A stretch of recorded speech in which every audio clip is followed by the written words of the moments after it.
Hello दोस्तों, मैं हूं ऋषि कुमार और आप सभी का स्वागत है हमारे चैनल पर जिसका नाम है सरकारी व्लॉग्स। तो आज हम लोग बात करने वाले हैं एसएससी सीजीएल टीयर 2 जिसका एग्ज़ाम आपका 19 जनवरी को ख़त्म हुआ है, ठीक है।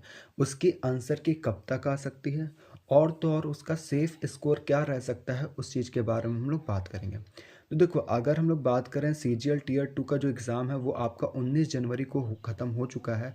और इस बार एक अच्छी चीज़ हुई है जो इस बार एक ही शिफ्ट में आपका सारा एग्ज़ाम ख़त्म हो चुका है, ठीक है। यानी कि 1,30,000 कैंडिडेट्स थे और इन 1,30,000 कैंडिडेट्स का एक ही शिफ्ट में ही पेपर करवा लिया गया है। अब इससे बेनिफिट क्या होगा? इससे बेनिफिट ये होगा, आपका एक ही शिफ्ट में पेपर ख़त्म हुआ है। तो अगर एक ही शिफ्ट में पेपर ख़त्म हुआ तो पेपर का जो लेवल होगा, यानी कि अलग-अलग शिफ्ट में पेपर होंगे नहीं, अलग-अलग शिफ्ट में पेपर होंगे नहीं, तो यानी कि पेपर का लेवल आपका पहले से सेम जैसा है। तो पेपर का लेवल अगर सेम होगा तो यहाँ पर पेपर को बैलेंस करने की ज़रूरत ही नहीं होगी, यानी कि नॉर्मलाइजेशन करने की ज़रूरत ही नहीं होगी। तो हो सकता है इस बार आपका नॉर्मलाइजेशन ना देखने को मिले, क्योंकि नॉर्मलाइजेशन आपका तब देखने को मिलता है जब आपका पेपर का अलग-अलग शिफ्ट में होता है। हो और इस जिसकी वजह से क्या होता है कि जो पेपर के लेवल होते हैं अलग-अलग शिफ्ट में अलग-अलग तरीके से पेपर लेवल होते हैं, कहीं पे आसान आता है, कहीं पे हार्ड आ जाता है, जिसको बैलेंस करने के लिए नॉर्मलाइजेशन किया जाता है। इस बार आपका पेपर जो है वो एक ही शिफ्ट में करवाया जा रहा है, जिसकी वजह से हो सकता है कि आपका उसको बैलेंस करने की ज़रूरत ही ना पड़े, क्योंकि पेपर सबका सेम ही होगा। पेपर अगर सेम होगा तो बैलेंस करने की ज़रूरत नहीं होगी, बैलेंस करने की ज़रूरत नहीं होगी तो नॉर्मलाइजेशन होने की संभावना बिल्कुल ना के बराबर होगी, ठीक है। तो इस बार आपका नॉर्मलाइजेशन नहीं ना ही के बराबर हो सकता है, ठीक है। अब हम लोग बात करते हैं, अगर नॉर्मलाइजेशन नहीं होगा तो आपका सेफ स्कोर कितना रह सकता है। तो यूआर की अगर हम लोग बात करें तो 290 से लेकर 300 के बीच में आपका सेफ स्कोर रह सकता है 2400 ग्रेड पे के लिए।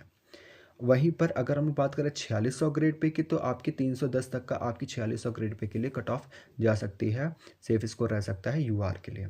वहीं पर अगर बात करें ओबीसी, ओबीसी सिमिलर ही आप मान सकते हो, 1-2 नंबर का फ़र्क आप मान सकते हो कि 309 या 310 तक का आपकी कट ऑफ जा सकती है 4600 ग्रेड पे के लिए ओबीसी के लिए भी।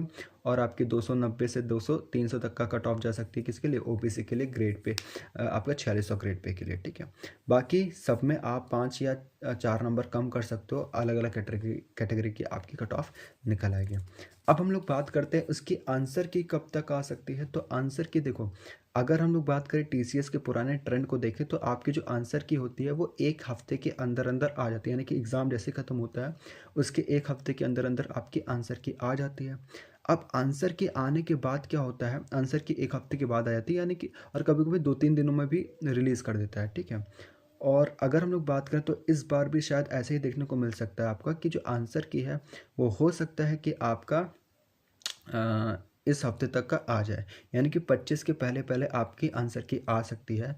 और शायद ये भी अनुमान लगाया जा रहा है कि आपका आंसर की कल या 22 या 23 तारीख तक का भी आ सकती है, ठीक है। तो ये आंसर की डेट हो गए।